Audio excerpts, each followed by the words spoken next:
തൃശ്ശൂരിലെ ആദിവാസി കോളനിയിൽ നിന്നും കാണാതായ 2 കുട്ടികളുടെയും മൃതദേഹങ്ങൾ കണ്ടെത്തി. ശാസ്താംപൂവം കോളനിക്ക് സമീപം വനാതിർത്തിയിൽ ഫയർ ലൈനിലാണ് മൃതദേഹം കണ്ടെത്തിയത്. കാടർ വീട്ടിൽ കുട്ടന്റെ മകൻ സജി കുട്ടൻ 15 വയസ്സ്, രാജശേഖരന്റെ മകൻ അരുൺകുമാർ എന്നിവരെയാണ് വനത്തിൽ മരിച്ച നിലയിൽ കണ്ടെത്തിയത്. ആദിത്യൻ ഓമനക്കുട്ടൻ ചേരുന്നുണ്ട്. ആദിത്യൻ, എന്തൊക്കെയാണ് ഇപ്പോൾ ലഭിക്കുന്ന വിവരങ്ങളും പോലീസ് പറയുന്ന ഔദ്യോഗിക പ്രാഥമിക സ്ഥിരീകരണങ്ങളും? പ്രജീഷ്, ഏറെ മണിക്കൂറുകളുടെ തിരച്ചിലിന് ഒടുവിൽ ഒരു ദുഃഖകരമായ വാർത്തയാണ് ഇപ്പോൾ ലഭിച്ചിരിക്കുന്നത്.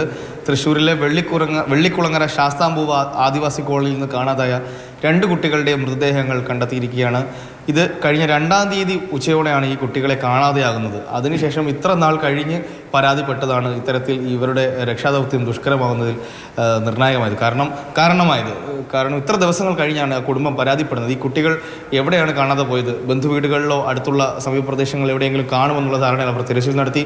അതിനുശേഷം ഇന്നലെയോടെയാണ് പരാതി നൽകുന്നത്. ഇന്നലെ LDF സ്ഥാനാർത്ഥിയായ VS സുനിൽകുമാർ ഈ ആദിവാസി കോളനി സന്ദർശിക്കുകയും ഇങ്ങനെ പരാതി ലഭിച്ചതിൻ്റെ അടിസ്ഥാനത്തിൽ അത് ജില്ലാ പോലീസ് മേധാവി അറിയിക്കുന്നു, വനം വകുപ്പ് ഉദ്യോഗസ്ഥരെ അറിയിക്കുന്നു. അങ്ങനെ വൻ സംഘമാണ് ഇന്ന് തെരച്ചിൽ നടത്തിയത്.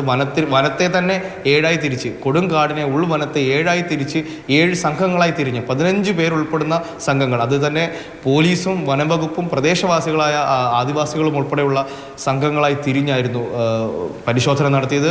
അതും ഒരു കാടിൻ്റെ ഒരറ്റത്ത് നിന്ന് ഒരു സംഘവും കാടിൻ്റെ മറ്റൊരറ്റത്ത് നിന്ന് രണ്ട് സംഘങ്ങളായി തിരിഞ്ഞ് അത് ഒരു പോയിന്റിൽ എത്തിച്ചേരുന്ന രീതിയിൽ വൻ തിരച്ചിലായിരുന്നു നടത്തിയിരുന്നത്. അതും കൊടുങ്കാടിൽ, ഈ കാട്ടുപൂത്തും ആനയുമുള്ള കാടിൽ മൃഗങ്ങളെ നേരിടാൻ ആയുധങ്ങളുടെയൊക്കെ അകമ്പടിയോടെ നടത്തിയ തിരച്ചിൽ, അത്തരത്തിൽ വലിയ സന്നാഹങ്ങളോടെ നടത്തിയ തിരച്ചിൽ വിഫലമായിരിക്കുകയാണ്. ആ കുട്ടികളുടെ മൃതദേഹങ്ങളാണ് കണ്ടെത്തിയത്. ഒരുപക്ഷെ ഇത്ര ദിവസങ്ങൾ കഴിഞ്ഞത് പരാതിപ്പെട്ടതായിരിക്കാം ഇതിന് കാരണം. കുട്ടികൾ വാർത്തയുടെ വിവരങ്ങൾ നൽകിയത് തൃശ്ശൂർ വെള്ളിക്കുളങ്ങരയിൽ കാണാതായ കുട്ടികളുടെ മൃതദേഹമാണ് കണ്ടെത്തിയത്.